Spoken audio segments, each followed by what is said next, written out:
प्रणाम, मैं हूं हिमांशु द्विवेदी और स्वागत है आपका हमारी खास पेशकश चर्चा में। चर्चा के तहत आज एक बार फिर राजनीतिक विषय पे बात करते हैं। राजनीतिक विषय पे इसलिए बात करते हैं कि इस समय देश में राजनीतिक माहौल काफी सरगर्म भी है। गुजरात में विधानसभा चुनाव को लेकर काफी गहमा गहमी का माहौल है। हिमाचल में मतदान हो चुका है, लेकिन गुजरात के चुनाव के चलते परिणाम की प्रतीक्षा है। अब गुजरात के संदर्भ में बात बहुत महत्वपूर्ण इसलिए हो जाती है कि 2022 में हो रहा ये चुनाव 2024 की झांकी दिखाएगा, ऐसा राजनीतिक प्रेक्षकों का अनुमान है। देश के दो मूर्धन्य सबसे बड़े नेता इस समय गुजरात का ही प्रतिनिधित्व करते हैं, एक देश के प्रधानमंत्री नरेंद्र मोदी के रूप में और दूसरे देश के गृह मंत्री अमित शाह के रूप में। इसलिए गुजरात बड़ा महत्वपूर्ण हो जाता है।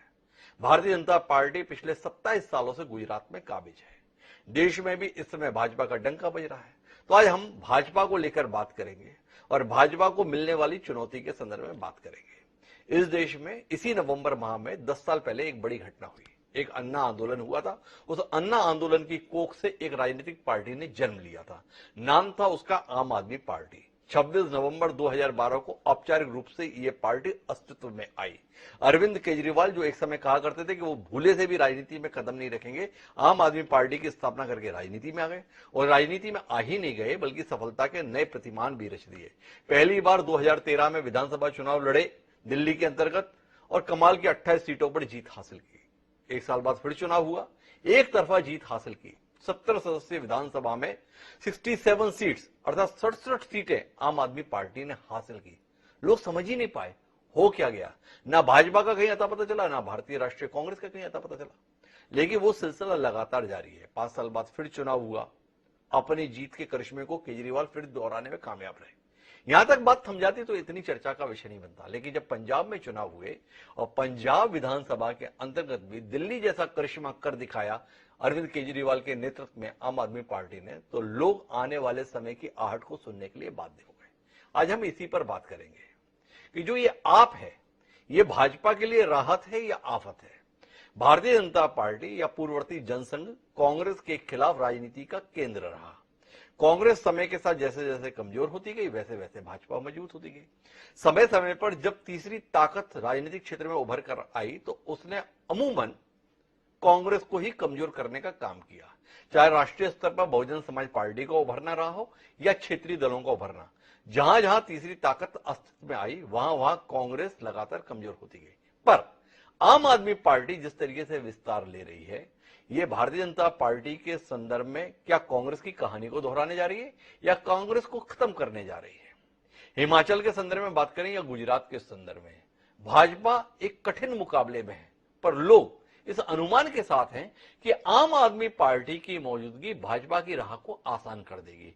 हिमाचल की बात करें चाहे गुजरात की बात करें, हिमाचल में भी मान रहे हैं कि आम आदमी पार्टी सत्ता विरोधी वोटों का बंटवारा करने में कामयाब रहेगी, इसलिए कांग्रेस रिवाज को कायम रखने में कामयाब नहीं रह पाएगी और राज भाजपा का बना रह जाएगा।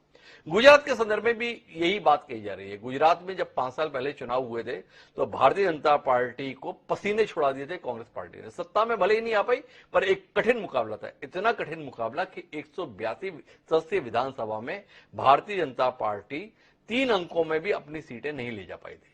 कांग्रेस पार्टी 77 सीटें जीतने में कामयाब रही थी।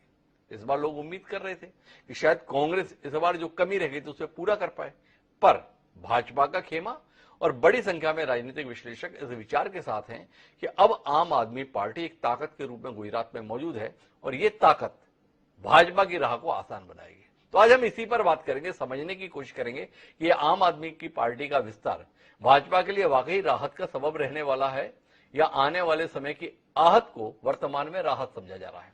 इस दिलचस्प चर्चा का हिस्सा बनने के लिए 4 खास मेहमान हमारे साथ मौजूद हैं। तीनों प्रमुख दल जो इस पूरी चर्चा के केंद्र में, उनके प्रतिनिधि हमारे साथ हैं और साथ ही वरिष्ठ पत्रकार भी हमारे साथ हैं। उनसे आपका परिचय कराएं और इस दिलचस्प राजनीतिक चर्चा को शुरू करें। उससे पहले लेकिन समय है आज के विचार सूत्र का। हमारा आज का विचार सूत्र कहता है कि महानता कभी ना गिरने में नहीं है बल्कि हर बार गिरकर उठ जाने में है। कन्फ्यूशियस जो चीनी दार्शनिक है, उन्होंने ये बात कही थी, कमाल की बात कही थी। आम आदमी पार्टी का जब जिक्र आता है तो उसमें यह बताया जाता है कि यहां पर इतनी बुरी तरीके से हार गए, यहां पर इतनी बुरी तरीके से हार गए, यहां पर भी तो देखो इनकी जमानतें जब्त हुई थी। लेकिन महत्वपूर्ण बात यह है कि हारने के साथ साथ हर बार नए सिरे से खड़े होने का उनका जज्बा और एक दशक के भीतर ही जिस प्रकार की राजनीतिक सफलता उन्होंने हासिल की है उसे अनदेखा नहीं किया जा सकता, लेकिन इसके चलते उनकी विफलताओं को भी अनदेखा कर दें ये भी जायज नहीं है। अगर राष्ट्रीय फलक की बात करें तो जिस आम आदमी पार्टी को केंद्र में रखकर हम बात कर रहे हैं, क्या उसके संदर्भ में यह अचरज की बात नहीं है कि इस देश में 545 लोकसभा सीटें हैं और उन 545 लोकसभा सीटों में आम आदमी पार्टी का एक सांसद नहीं है। इस हैसियत वाली पार्टी को लेकिन एक ताकत के तौर पर स्वीकार करने के लिए लोग बाध्य होते हैं। क्या ये अपने आप में इस पार्टी की बड़ी सफलता नहीं है? इसे हम अपने विचार में रखते हैं, उसके साथ अपनी चर्चा को आगे बढ़ाते हैं, जिसका हिस्सा बनने के लिए हमारे साथ 3 खास मेहमान अभी तक जुड़ चुके हैं। हमारे साथ चौधरी राकेश सिंह जी हैं, पूर्व मंत्री हैं, कांग्रेस पार्टी से ताल्लुक रखते हैं, वह हमारे साथ हैं।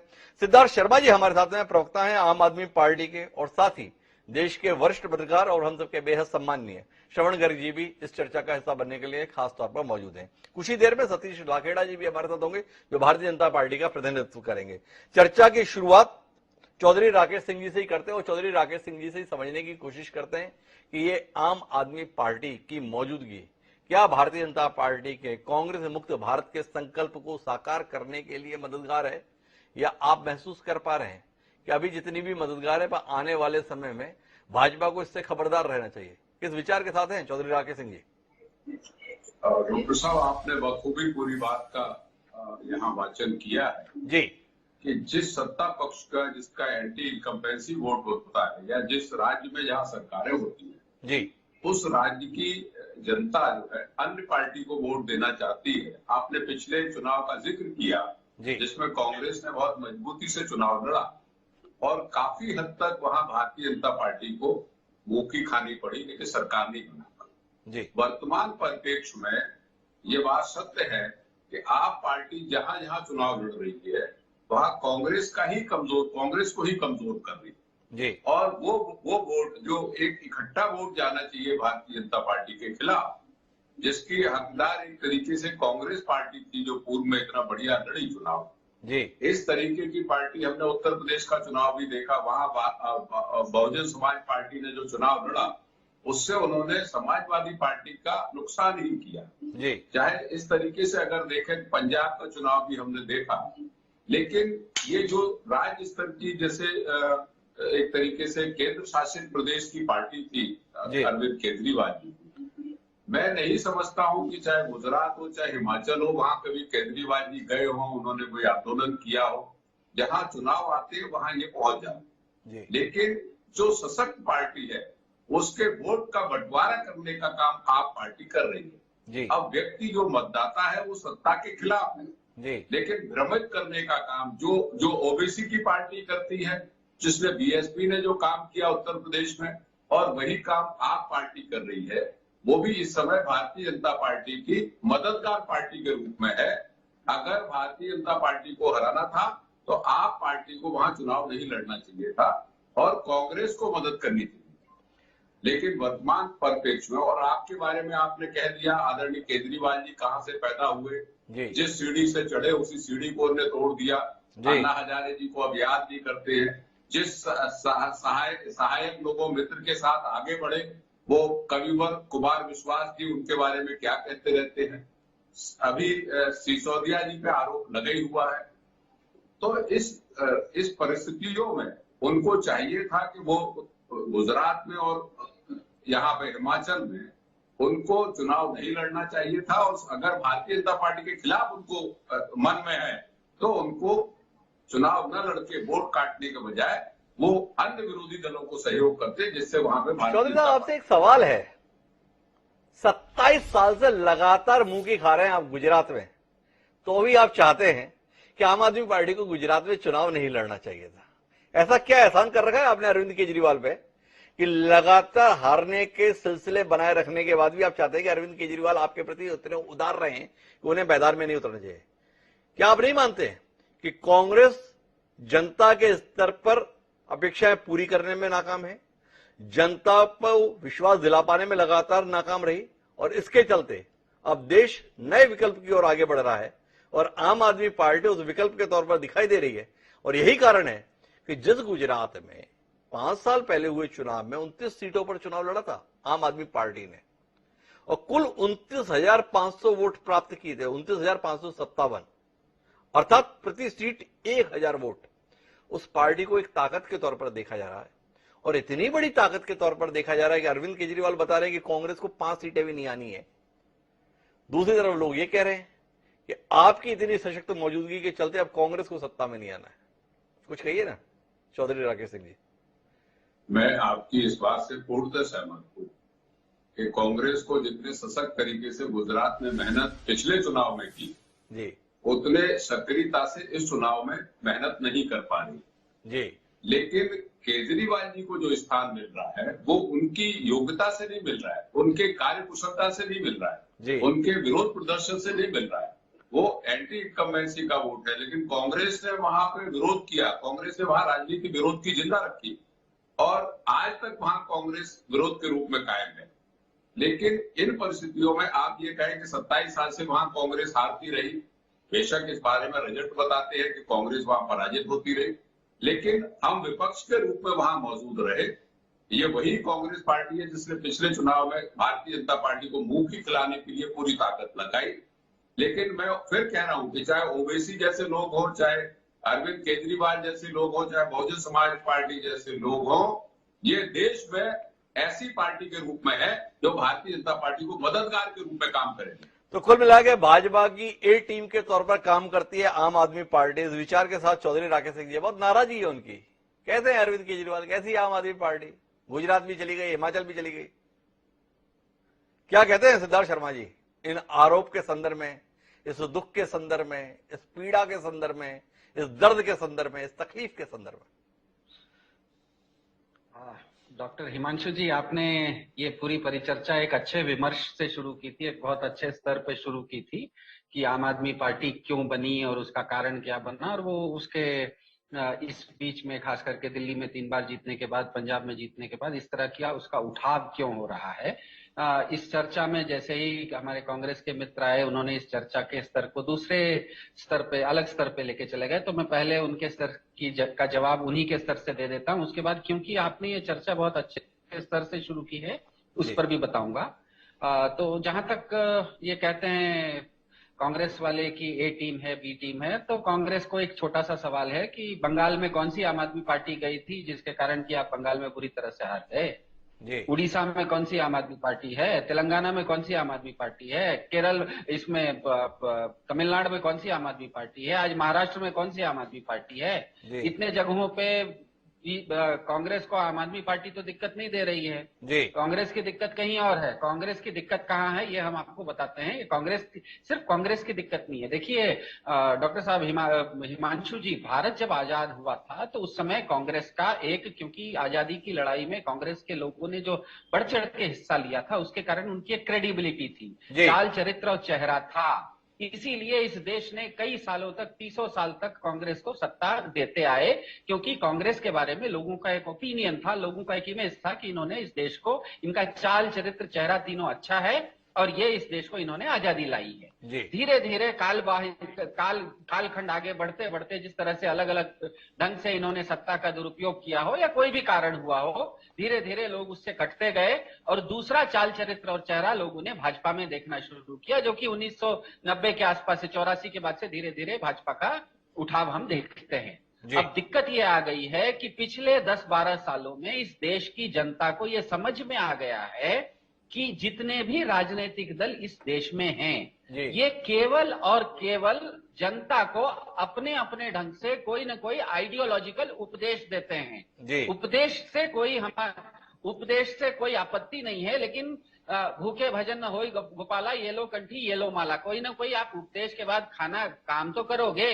जो सत्ता में आओगे, आप सरकार बनाओगे, तो सिर्फ उपदेश ही देते रहोगे या कुछ काम भी करोगे? तो पिछले 8-10 सालों में, खास करके जन लोकपाल आंदोलन के समय में, खास करके ध्यान रखिएगा, जन लोकपाल आंदोलन में जो भी लोग सड़क पे थे, हमारे जैसे लोग भी, हम जन लोकपाल आंदोलन से आए हुए हैं, हम लोग अपने आप में प्रोफेशनल्स हैं, मीडिया कंसल्टेंसी करते हैं। जो हमारे जैसे लोग जन लोकपाल आंदोलन में आए, हमने ये देखा, इस देश ने ये देखा कि सड़क पर जो लोग थे उनकी एक ही मांग थी कि हे संसद, हे भारत की संसद, आप सुबह से शाम तक भारत की जनता पे अलग अलग तरह के कानून बनाते हैं। एक कानून आप अपने ऊपर भी बना लीजिए जी, लेकिन भारत की संसद ने सर्वसम्मति से उसको नकार दिया।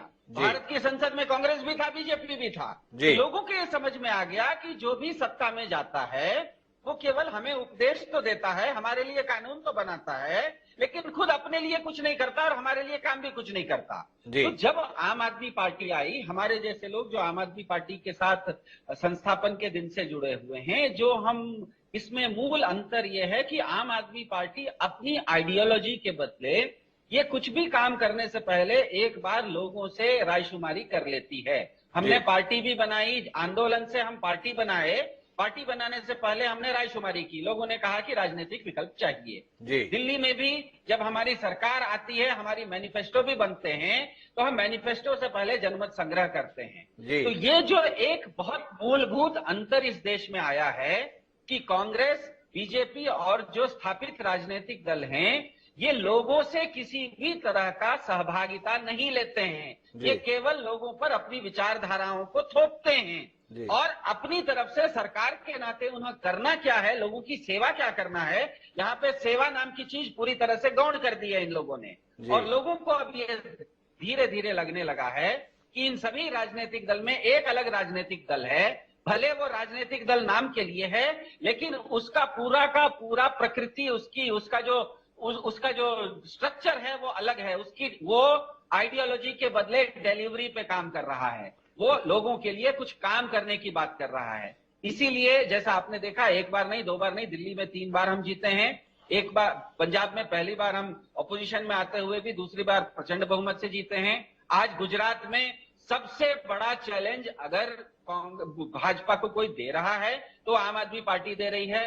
कांग्रेस के जो अध्यक्ष हैं, जो राहुल गांधी जी हैं, स्टार प्रचारक हैं, वो भारत यात्रा कर भारत जोड़ रहे हैं लेकिन गुजरात नहीं जोड़ पा रहे हैं। कांग्रेस के साथ ये दिक्कत है कि कांग्रेस के जितने भी एमएलए हैं, और ये कांग्रेस की दिक्कत नहीं है, लोग भी देख रहे हैं कि हम अगर कांग्रेस को वोट डालते हैं, गोवा में लोगों ने कांग्रेस को वोट डाला था, सारे के सारे बीजेपी में चले गए।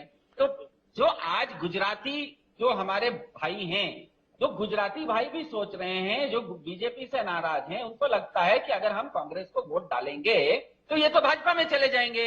और इसका प्रमाण ये है कि अभी जो आने वाले चुनाव होने वाले हैं अगले 20 दिनों में, इसमें जो भाजपा का 138 लोगों का लिस्ट अभी जारी भाजपा ने किया है, उसमें से 40 लोग तो कांग्रेस ही हैं जी। तो ये जो चीज है, ये पूरी की पूरी जनता अब देखने लगी है कि भारत के सभी राजनीतिक दल केवल उपदेश देते हैं और सेवा में शून्य हो गए हैं। पर शर्मा जी, आपको ऐसा नहीं लगता है कि जनता ने आपको भी देख लिया? 2014 में जब लोकसभा हुए तो 4 सीटें कम से कम आपके हिस्से में आई थी। 2019 का चुनाव आया, जिस दिल्ली के संदर्भ में आप इतने मुग्ध हैं, उस दिल्ली में 0 सन्नाटा आपके हिस्से में आया। देश की संसद के संदर्भ में जो आप अभी बढ़ चढ़कर बोल रहे थे, हे संसद, उस संसद में आज आपका एक सांसद नहीं बचा। क्या आपको नहीं लगता है जितना देश के संदर्भ में आप कांग्रेस को खारिज कर रहे हैं, इस देश की जनता ने आपको भी उससे बुरी तरीके से ही खारिज किया हुआ है देश के संदर्भ में?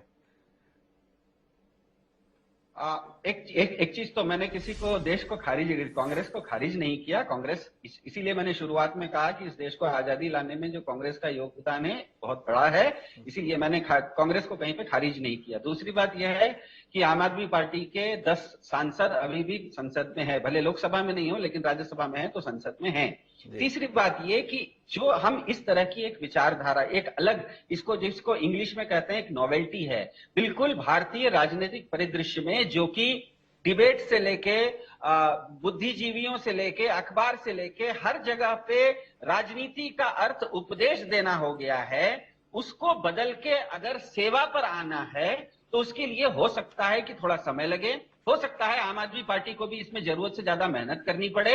इसीलिए आप देखते हैं कि कहीं पे हम, अभी आपने ही बताया कन्फ्यूशियस का जो बहुत अच्छा आपने कोट दिया कि कहीं हम लोकसभा चुनाव में शून्य भी आते हैं तो कहीं पर हम बाकी लोगों को शून्य भी कर देते हैं, बाकी लोगों को शून्य भी कर देते हैं। बात तो सिद्धार्थ शर्मा जी की गंभीरता से लेनी पड़ेगी ना, जैसी संदर्भ में तो दावा करने का अधिकार तो सिद्धार्थ शर्मा जी का है। मेरे साथ में के मिश्रा जी जुड़ गए, भारतीय जनता पार्टी के प्रखर प्रवक्ता है, उनसे समझने की कोशिश करते हैं।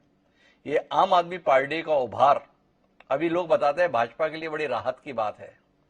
हिमाचल में जड़ें हिली हुई हैं, पर शायद फिर भी मिट्टी में जमे रह जाएं, इसलिए रह जाएं कि आम आदमी पार्टी वहां पर मैदान में कांग्रेस को ठीक ठाक नुकसान पहुंचा देगी। गुजरात को लेकर भी मिश्रा जी लोग यही कह रहे हैं कि 2017 में भाजपा की हालत काफी खराब कर दी थी कांग्रेस ने, इस बार शायद भाजपा बच जाए, क्योंकि इस बार आम आदमी पार्टी ने वहां पे ठीक ठाक वजूद बना लिया है। कितने शुक्रगुजार हैं आप आम आदमी पार्टी के और अरविंद केजरीवाल के, उनकी इस मौजूदगी को लेकर, उतने ही जितने उत्तर प्रदेश के सदर में मायावती के रहते हैं। हिमांशु जी, हम शुक्रगुजार केवल देश की जनता के हैं जी, प्रदेश की जनता के हैं जी, जिन्होंने वोट देकर के देश में एक विकास की राजनीति शुरू की, जी, जिसने जाति और धर्म से ऊपर उठ करके सबका साथ, सबका विकास, सबका प्रयास और सबके विश्वास की बात की। जी, और पूरे देश में एक नया वर्ग तैयार हुआ है जिसको कहते हैं दाता वर्ग और ग्राही वर्ग। जी, इस समय देश में केवल दो ही वर्ग हैं, दाता और ग्राही। जी, जो ग्राही है वो लाभार्थी है। जी, आज ये समझ लीजिए कि 80 करोड़ लोगों को भोजन देने की वाला भारतीय जनता पार्टी की सरकार नहीं है। जी, ये बची हुई जो करीब 50 करोड़ जनता है वही उनको पाल रही है। तो सिर्फ दो वर्ग बना दिया है, ये भारतीय जनता पार्टी की सफलता। अभी मैं सुन रहा था जी, आम आदमी पर, मैं थोड़ा लेट ज्वाइन किया, बाकियों का मैं नहीं सुन पाया, इसलिए मैं बोल रहा हूं। अभी ऐसा लग रहा था जैसे कि राजनीति के ऋषि बोल रहे हो, आम आदमी पार्टी के बारे में इतने सुविचार हो रहे थे। और ये वही पार्टी है जो स्वराज के नाम पे आई थी और दिल्ली में सुरा राज लेके आ गई है। जी, स्वराज लेके आए थे और शराब लेके पहुंचे हैं। जी, और लोकपाल की बात कर रहे थे, आज तक लोकपाल ये भी तो नहीं दे पाए। हम सुरक्षा नहीं लेंगे, सुरक्षा के बगैर इसके लिए लड़ते हैं। गुजरात में सुरक्षा न लेने का नाटक करते हैं और दिल्ली में सुरक्षा लेने के लिए लड़ते हैं। घोटालों की बात करने के लिए आए थे। घोटाला आपको याद होगा, वो अरविंद केजरीवाल जी जब इंडिया अगेंस्ट करप्शन में थे जी, तो एक फाइल लेके घूमा करते थे जिसमें वो कहते थे कि मेरे पास सबके सबूत हैं, सबके सबूत हैं। मुझे ये नहीं समझ में आया, जब से दिल्ली में सरकार बनी है तब से उन्होंने उस सबूत वाली फाइल को कहां खो दिया और कहां रख दिया कि एक भी उस घोटालेबाज को वो जेल के पीछे या कोई कार्रवाई करके उसको एक्सपोज नहीं कर पाए। तो ये आम आदमी पार्टी नहीं है, मैं इसको बोलता हूं झूठे आदमी की पार्टी। वो आदमी जो ये कहता हो, कृष्ण भगवान का नाम लेने की कोशिश करता हो और अपने आप को कृष्ण के बराबर कहने की करता हो और कहता हो वो जन्माष्टमी के दिन पैदा हुआ है। अरे कम से कम अपना खुद का एफिडेविट तो देख लेता कि जिस दिन वो पैदा हुआ तो उस दिन जन्माष्टमी नहीं थी। तो ऐसे झूठ बोलने वाले आदमी की पार्टी है ये आम आदमी पार्टी। और उनके हर प्रवक्ता उसके बाद आगे बढ़ते हैं। ये जब इनसे बात ये कहते हैं ये शिक्षा का मॉडल ले आए, शिक्षा के मॉडल की बात करते हैं। मैं अपने मित्र बैठे हुए हैं, मैं इनसे पूछना चाहूंगा दिल्ली में एक भी स्कूल का नाम बता दे जो इन्होंने दिल्ली में खोला हो शिक्षा के मॉडल के नाम पे। और शिक्षा की हकीकत मैं रोकता हूं आपको, आपसे जानना चाहता हूं क्या कहना चाहते हैं आप।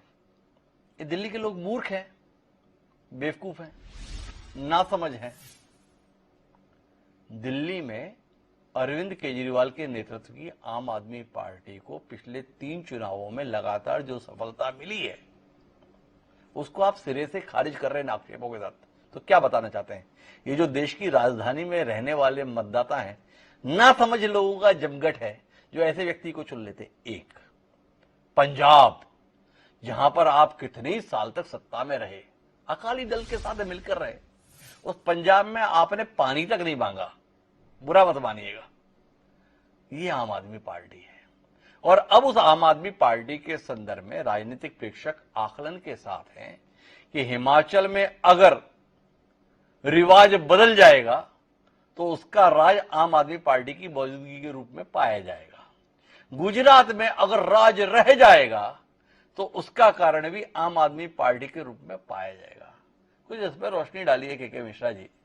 आज की तारीख में जो ये राहत आम आदमी पार्टी की मौजूदगी से मिल रही है, पर जैसी सफलता आम आदमी पार्टी को शने शने मिलती जा रही है, भविष्य की आफत को लेकर कोई एहसास, कोई अंदाजा, कोई भय, कोई डर है कि नहीं है?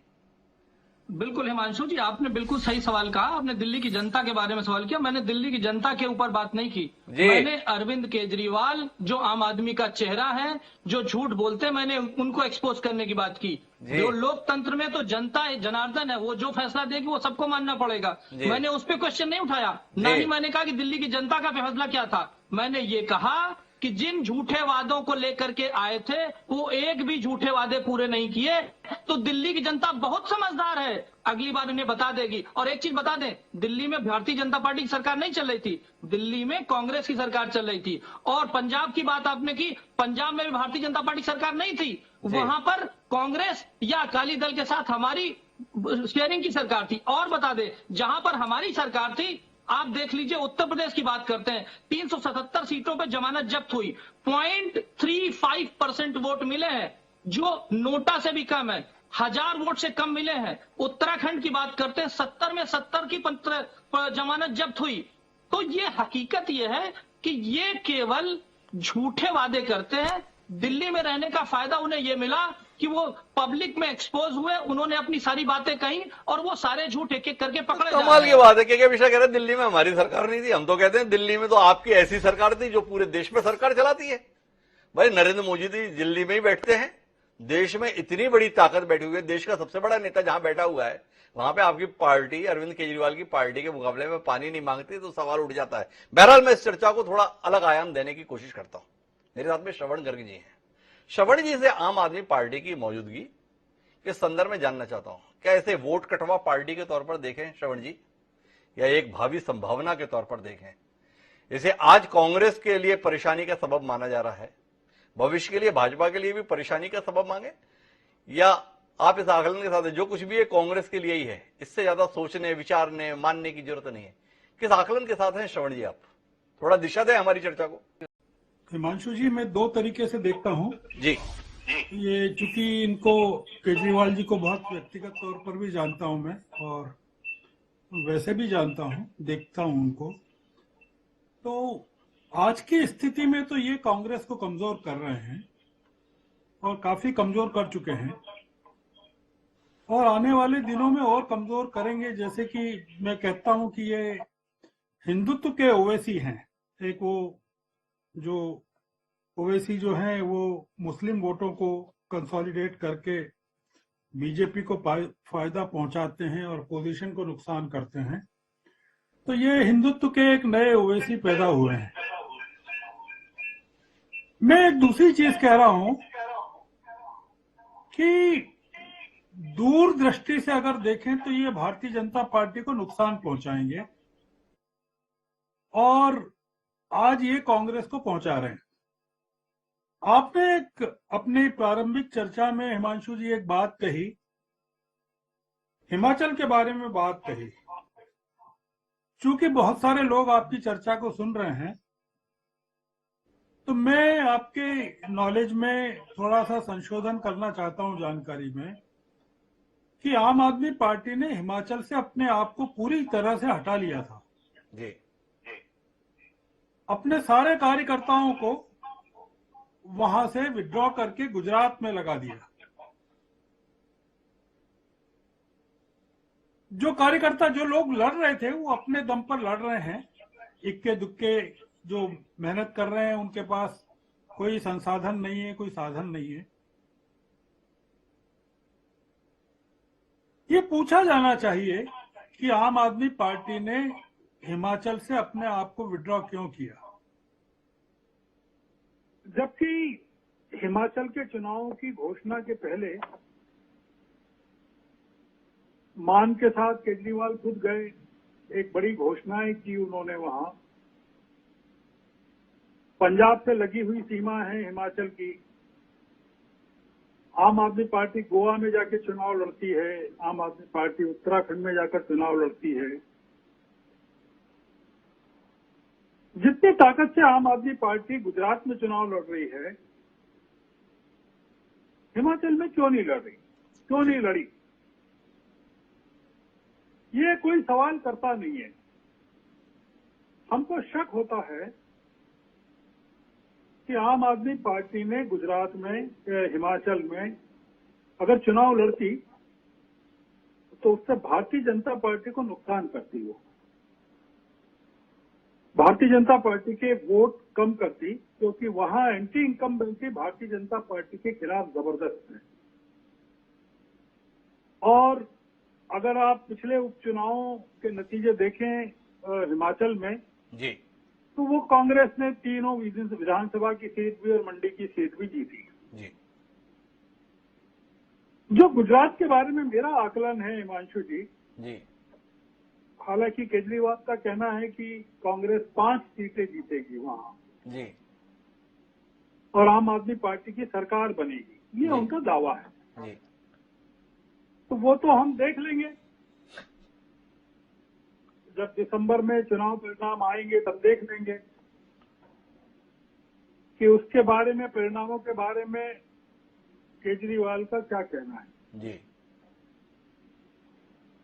आपने खुद ने कहा है और मैं आपको बता भी सकता हूं कि 95 के बाद से भारतीय जनता पार्टी को 2017 में सबसे कम सीटें मिली गुजरात में, जी और लगातार सीटें कमी हो रही हैं। मतलब अगर आप 95 के बाद का ग्राफ देखें भारतीय जनता पार्टी का, तो वहां सीटें कम हो रही हैं। तो ये जो 99 सीटें मिली थी, जी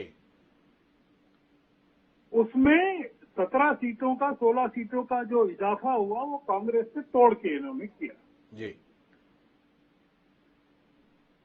आप सोचिए कि अगर 8-10 सीटें कम हो जाती वहां गुजरात में, तो क्या स्थिति बनती। जी और गुजरात में भारतीय जनता पार्टी कितनी ताकतवर है वो तो आपने देखा कि पिछले 8 सालों में 3 मुख्यमंत्री वहां बदल दिए गए, जी और पिछले जो चीफ मिनिस्टर थे रूपाणी, उनके किसी भी आदमी को टिकट नहीं दिया गया, रूपाणी को भी नहीं दिया गया। जी पर यह भारतीय जनता पार्टी का अंदरूनी मामला है। 63 सीटें इतनी ऐसी हैं हिमांशु जी, 63, जी जहां पिछली बार 10,000 से कम पर हार जीत का फैसला हुआ है, जी और 36 सीटें ऐसी हैं जिसमें 5,000 से कम पर हार जीत का फैसला हुआ है। आम आदमी की पार्टी, ये जो सीटें हैं 63 सीटें और 36 सीटें, इन पर चुनाव लड़कर भारतीय जनता पार्टी के पक्ष में बाजी को पलट देगी।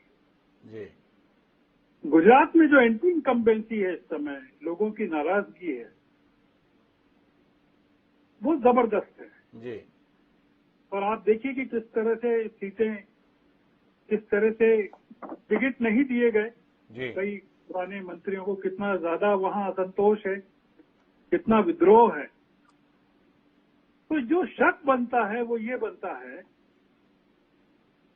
शक कह रहा हूं, मेरे शब्द पर ध्यान दीजिए, जी वो ये बनता है कि आम आदमी पार्टी वहां भारतीय जनता पार्टी की मदद के लिए गई हुई है। मैं शौर्य जी बहुत माफी के साथ में आपको बीच में रोकते हुए एक सवाल करना चाहता हूं। मैं थोड़ा उलझ गया हूं आपकी दलील से, अन्यथा नहीं लेंगे। हिमाचल के संदर्भ में आपकी शिकायत है, आपका सवाल है कि हिमाचल में आम आदमी पार्टी ने इरादतन मजबूती के साथ चुनाव नहीं लड़ा, और आपने साथ में दलील यह दी कि वहां पे वर्तमान सरकार के खिलाफ जबरदस्त एंटी इनकम्बेंसी थी, और इसको आप भाजपा की मदद के तौर पर देख रहे हैं। और गुजरात में मजबूती से चुनाव लड़ा जा रहा है और आम आदमी पार्टी मजबूती से चुनाव लड़ रही है, इसको भी आप भाजपा की मदद के तौर पर देख रहे हैं। मैं थोड़ा समझने में मुश्किल हो रही है मुझे। नहीं लड़ रहे हैं तो भी दिक्कत, लड़ रहे हैं मजबूती से तो भी दिक्कत। तो शौर्य जी, क्या करे अरविंद केजरीवाल, क्या करे हमारे साथ में सिद्धार्थ शर्मा? नहीं, कुछ नहीं करना है। अरविंद केजरीवाल को लड़ना चाहिए जी, पूरे देश में चुनाव लड़ना चाहिए। पिछले 10 वर्षों में केवल 2 घटनाएं इस देश में हुई है। जी 2 सितारों का उदय हुआ है जी 2014 में जी। राष्ट्रीय स्तर पर, और दोनों राज्यों से निकल के राष्ट्रीय महत्वाकांक्षाओं के प्रतिनिधि बने हैं। जी वो एक है नरेंद्र मोदी जी और एक है अरविंद केजरीवाल। जी तो अरविंद केजरीवाल को चुनाव लड़ना चाहिए। जी मैं मना नहीं कर रहा हूं, मैं क्यों मना करूंगा? जी मैं मना नहीं कर रहा हूं, मैं आपको हकीकत बता रहा हूं कि हिमाचल प्रदेश में कांग्रेस बहुत मजबूत है। जी और अगर अरविंद केजरीवाल वहां पहुंच जाते तो वो भारतीय जनता पार्टी के वोट कम करते, क्योंकि वहां 96% हिंदू वोट हैं जी हिमाचल में, जी और केवल 1.5 या 2% मुस्लिम वोट हैं और 1.5% क्रिश्चियन वोट हैं, और 1% से भी कम सिख वोट हैं। जी। तो हिमाचल की स्थिति अलग है। मैं यही पूछ रहा हूं कि पंजाब से लगा हुआ हिमाचल, पूरी की पूरी इकोनॉमी जो हिमाचल की पंजाब से चलती है, पंजाब की प्रॉस्पेरिटी से चलती है, और इन्होंने घोषणा की थी इतनी बड़ी बड़ी, तो ये आखिरी वक्त पर वहां से गायब क्यों हो गए? क्यों भाग खड़े हुए? ये सवाल है श्रवण जी का। मुझे जाना तो है चौधरी राकेश सिंह के पास, लेकिन मेरी मजबूरी है कि श्रवण जी ने बिंदु ऐसा उठा दिया है कि मुझे जाना चाहिए सिद्धार्थ शर्मा जी के पास। सिद्धार्थ शर्मा जी आपके रणछोड़ होने को जानना चाहते हैं। रणछोड़ वैसे तो गुजरात से पहचाना गया नाम है। कृष्ण जी ने जरासंध के मुकाबले के संदर्भ में जब युद्ध से पलायन किया था तो हमने उन्हें रणछोड़ के तौर पर पूजा, पर वर्तमान रण में अरविंद केजरीवाल हिमाचल में रणछोड़ हो गए। कृष्ण के संदर्भ में बताते हैं के शर्मा जी उल्हाना दे रहे थे, वो अपना जन्माष्टमी के दिन बताते हैं। कृष्ण ना सही, रणछोड़ सही। तो आपसे जानना चाहते हैं माननीय श्रवण जी के हवाले से, क्यों भाग खड़े हुए हिमाचल से बीच चुनाव आप लोग? जी डॉक्टर हिमांशु जी, सबसे पहले तो भाजपा के प्रवक्ता मिश्रा जी ने पहली बार माना कि भाजपा के अलावा भी कोई दूसरा थोड़ा बहुत ऋषि जैसा भाषा उपयोग कर लेता है, तो उनको मेरी तरफ से धन्यवाद कि वो मान तो कम से कम रहे कि भाजपा के बाहर भी कोई ऋषि के जैसी की भाषा उपयोग कर सकता है। दूसरी बात, श्रवण जी का जो सवाल है उसका जवाब सीधा सीधा ये है कि आम आदमी पार्टी आज हिमाचल और गुजरात, पिछले हफ्ते भी हमारे जो राष्ट्रीय नेता हैं अरविंद केजरीवाल हों या मनीष सिसोदिया जी हों या भगवंत मान जी हों, हम लोगों का पूरी ताकत के साथ कैंपेन हिमाचल में भी चल रहा है और गुजरात में भी चल रहा है। और तीसरी और सबसे मुख्य बात मैं कहना चाह रहा हूं कि इस देश की जनता को ये हम टीवी डिबेट के अंदर देखिए, किसी राजनीतिक दल को किसी दूसरे राजनीतिक दल से किसी तरह की तकरार हो सकती है क्योंकि वहां पे सत्ता का संघर्ष है, लेकिन आप एक जनता के नजर से देखिए, जो आईटी जनता टीवी को आज जो हजारों लाखों लोग अभी देख रहे हैं, उनको किसी पार्टी को जिताना या हराने का उनका उद्देश्य नहीं है। उस जनता को चाहिए कि मेरा काम कौन करेगा। और यहां पर समस्या ये आ जा रही है कि सारे राजनीतिक दल एक दूसरे को हराने जिताने का जो ये तिकड़मबाजी करते हैं, इसमें जनता को इस देश के लगने लगा है कि इसमें मेरी अनदेखी हो रही है।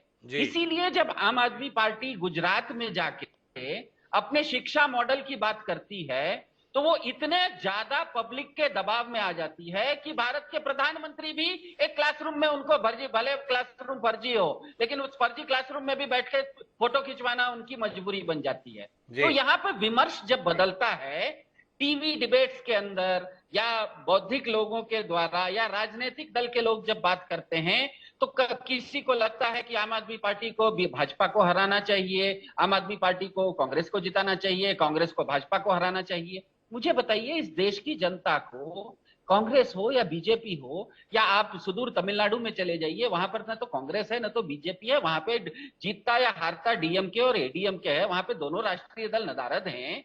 तो जनता को तो ये चाहिए कि उनके काम को, उनका सेवा, उनका जो रोजमर्रा के उनको जो सर्विसेज हैं, वो सर्विसेज कौन उपलब्ध करवा सकता है। जब चर्चा तो होना चाहिए सिद्धार्थ शर्मा जी, पर इस आरोप के संदर्भ में बताइए ना, धारणा है और श्रवण जी जैसे सुधी पत्रकार जिनकी ईमानदारी की प्रामाणिकता को लेकर कोई बहस नहीं है, उनको यह शंका पैदा हो गई है कि आप भाजपा की मदद के लिए प्रयत्नशील हैं। अब श्रवण जी जैसे निष्पक्ष पत्रकार को भी आपकी ईमानदारी पर अगर संशय है तो इसका कोई उत्तर तो मिलना चाहिए ना। के मिश्रा जी से तो हम बाद में ले लेंगे, पर आप तो बताइए आपकी ईमानदारी संदेह के दायरे में तौर तरीकों को लेकर।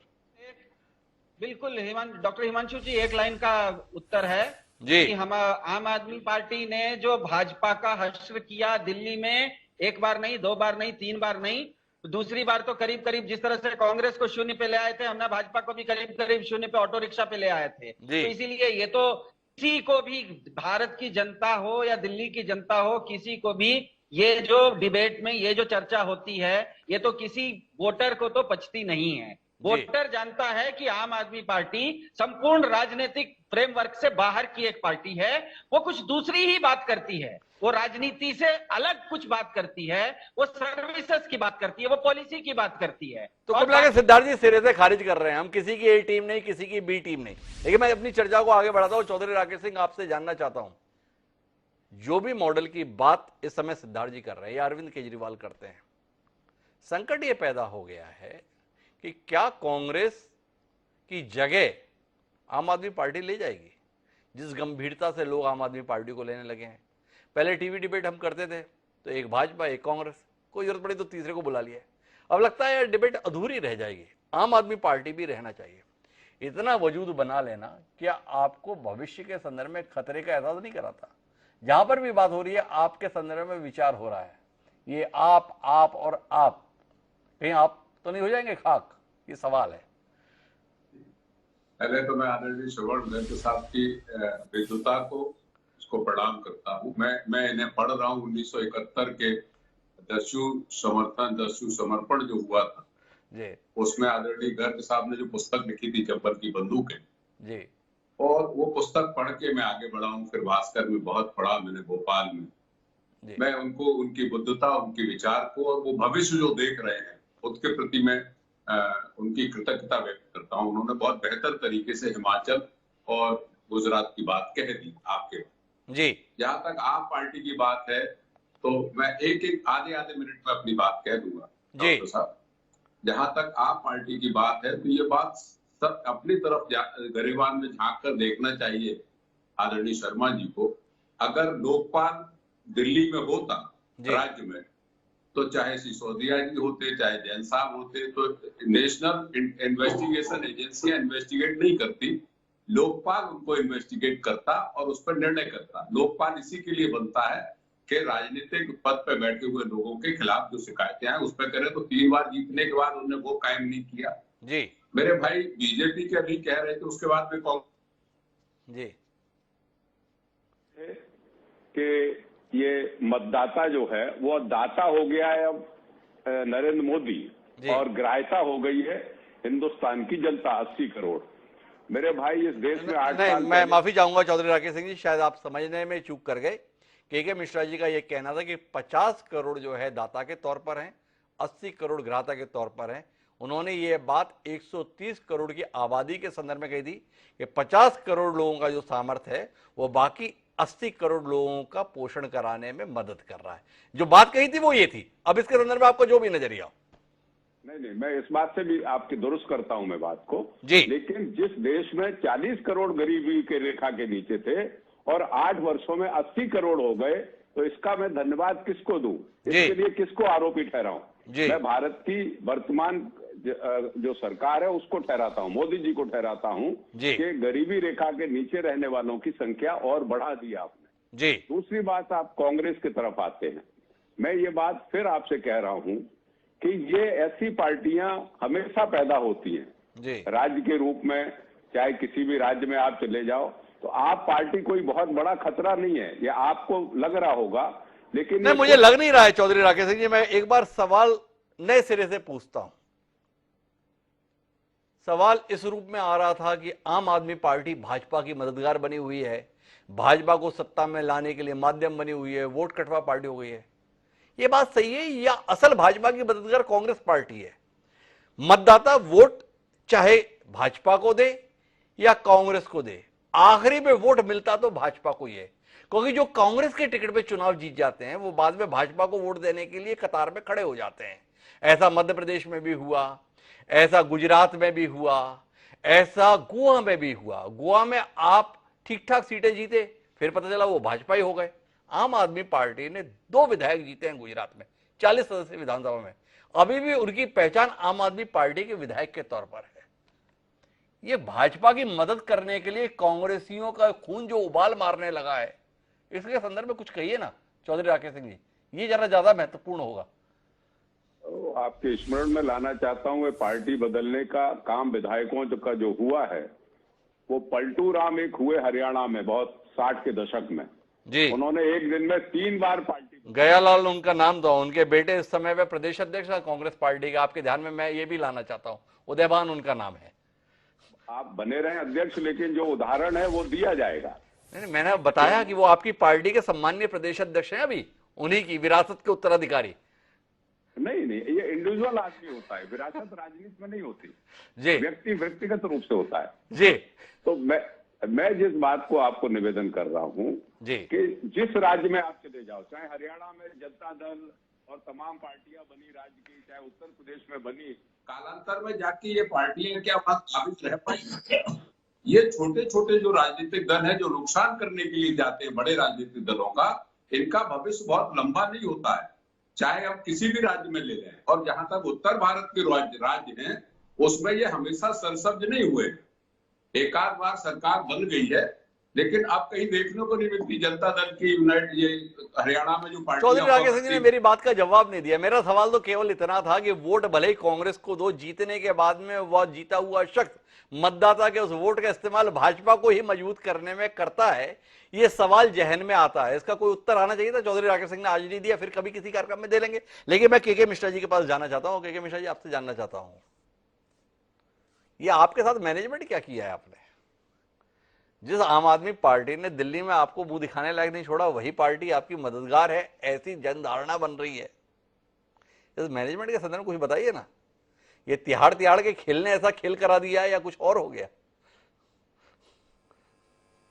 हिमांशु जी, हमारा गठबंधन देश की जनता के साथ है, प्रदेश की जनता के साथ है, और जनता जिसके साथ है वही जनार्दन होता है। तो आज जनता भारतीय जनता पार्टी के साथ है। मैं अपने मित्र आम आदमी पार्टी के प्रवक्ता बोल रहे थे, मैं सर आपकी बात सही है कि ऋषि की वाणी है, लेकिन ऋषि की वाणी बोलने वाला कालनेमी है आम आदमी पार्टी के जो मेन आदमी है। आप अपनी बात से बहुत जल्दी बदल जाते हैं। अभी आपने कहा जनता जिसके साथ है वो जनार्दन है। जनार्दन कौन? भगवान। दिल्ली विधानसभा के संदर्भ में जनता किसके साथ? केजरीवाल जी के साथ। तो केजरीवाल क्या हुए? जनार्दन। मिश्रा जी, अपनी बात में कायम रहो, आप अपनी बात से पलट जाते हो, ये बात ठीक नहीं है। तो सुनिए, क्या पूरा हिंदुस्तान दिल्ली में बसता है? देश की राह, देश का दिल बताते हो आप। दिल बताते हैं, पर पूरा देश हमारे लिए इम्पोर्टेंट है। और पूरे देश के जो जनादेश जिसके पास है वो माननीय मोदी जी हैं। और आगे बढ़ते हैं, और सत्ता के लिए तिकड़म की बात कर रहे थे आम आदमी पार्टी के प्रवक्ता। सबसे पहले इन्होंने दिल्ली में कांग्रेस के साथ ही तिकड़म किया था जी। आज वो तिकड़म की बात कर रहे हैं। खैर, वहां से आगे बढ़ते हैं। अगर आप, अभी मैं सुन रहा था कांग्रेस के प्रवक्ता की बात। सर, आपने हिंदुस्तान को बहुत दिनों तक जाति के नाम पे और धर्म के नाम पे बांट करके सत्ता में राजनीति की है, ये पूरा देश जानता है, और उस राजनीति से पूरा देश त्रस्त हो चुका है। अब जैसा कि मैंने कहा, सबका साथ और सबके विकास का समय आ गया है, और देश की जनता उसके साथ है जो सबके साथ है और देश के विकास के साथ है। माफ करना के मिश्रा जी, अब सबका साथ के संदर्भ में आपका विभाजन भी बहुत साफ साफ है। और अगर आपको भरोसा नहीं है तो मैं श्रवण जी के पास चलता हूं और श्रवण जी से पूछ लेता हूं। ये सबका साथ, सबका विकास, सबका प्रयास के मिश्रा जी इतनी देर से बताते हैं। श्रवण जी, थोड़ा आप भी अपनी तरफ से योगदान दे ही दीजिए ये सबके साथ और सबके विकास पर। नहीं, ये आप एक बड़े उच्च स्तर पे चर्चा चल रही है, मैं उसमें जाना नहीं चाहता। भारतीय जनता पार्टी ने जितना देश को विभाजित किया है जी, पिछले 8 सालों में जितना नुकसान पहुंचाया है हमारी संस्कृति को, संविधान को, एकता को और भारतीय मूल्यों को जी, वो तो शायद उसको ठीक करने में शायद कई साल लग जाएंगे जी। तो मैं उस बहस में जाना नहीं चाहता जी। देखिए, मैं आपको एक चीज कहना चाहता हूँ। ये मिश्रा जी उंगली उठा रहे हैं जी, कुछ आप उनको सुनना चाहते हैं कि मैं कुछ अपनी बात पूरी करें सर? मैं मिश्रा जी के साथ फिर बात कर लूंगा। आप उनसे अकेले में बात कर लेना जी, तो फिर हमको बता देना कि वो क्या कह रहे हैं। देखिए, जो आम आदमी पार्टी है जी, वो भारतीय राजनीति के विपक्ष का आज की स्थिति में सबसे क्रूर चेहरा है जी। मैं आम आदमी पार्टी को कह रहा हूँ, केजरीवाल को नहीं कह रहा हूँ, थोड़ा आप ध्यान रखिएगा जी। विपक्षी एकता को, जो विपक्षी एकता सबसे बड़ी जरूरत है देश में, कि उसको सबसे ज्यादा नुकसान कौन पहुंचा रहा है जी। कौन सी पार्टी और कौन सा नेता है जो विपक्ष के लोगों में किसी के साथ बैठने को तैयार नहीं है जी। आप बताइए कि किसी विपक्षी गठबंधन में, एक भी गठबंधन में आपको आम आदमी पार्टी नजर आती है क्या? जी।